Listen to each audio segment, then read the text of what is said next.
से आरजेडी का ये कहना है कि धर्म के नाम पर समाज को बांटने की कोशिश। देखिए, आरजेडी की ये पुरानी आदत रही है चीजों को धार्मिक नजरिए से देखना, चीजों को जातिगत नजरिए से देखना। लेकिन हमारा दल या हम समझते हैं हमारी सरकार बिहार के नागरिक को बिहार की नजर से देखती है, नागरिक की नजर से देखती है।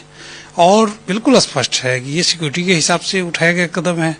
हम समझते हैं कि सराफा बाजार में कई मुस्लिम भाई भी होंगे जिनका दुकान होगा और उन लोगों ने भी ये बैनर लगाया होगा या नोटिस लगाया होगा। इसे धार्मिक नज़र से देखना ही गलत है, ये बिल्कुल ही।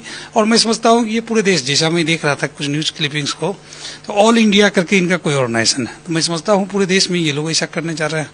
तो इसे सरकार से जोड़ देना, इसे धर्म से जोड़ देना, इसे जाति से जोड़ देना, ये आरजेडी की पुरानी शकल रही है।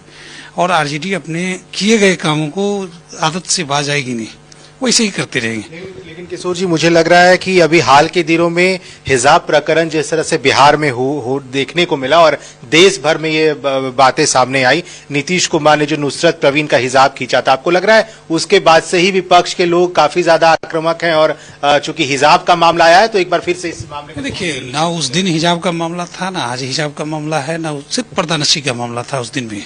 और माननीय नीतीश कुमार जी एक बेटी को दुनिया के सामने लाना चाहते थे जो अपने विपरीत परिस्थितियों में भी पढ़ के डॉक्टर बनकर बिहार में नौकरी करने जा रही थी।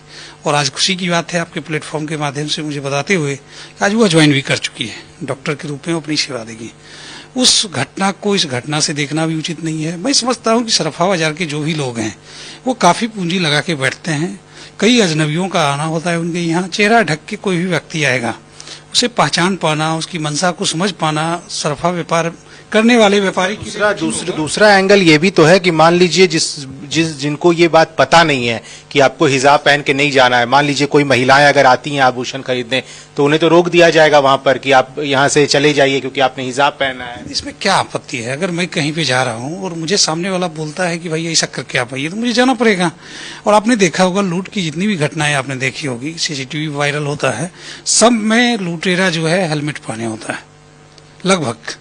तो ये सारी घटना जाहिर करती है कि इस तरह का सर्कुलर और ये सराफा बाजार के लोग अपनी बेहतरी के लिए कुछ अगर निर्णय ले रहे हैं खुद से, तो सरकार उसका सहयोग करेगी, ना कि सरकार उसमें धर्म के आधार पर, जाति के आधार पर देखकर उन्हें हतोत्साहित करेगी। आप अंदाजा लगाइए, अगर सरकार इस चीज को रोक दे और कल हिजाब में ही या नकाब में ही या घूंघट में ही या हेलमेट में ही कोई लुटेरा आकर उसे लूट ले कल को, तो उसकी जवाबदेही कौन लेगा?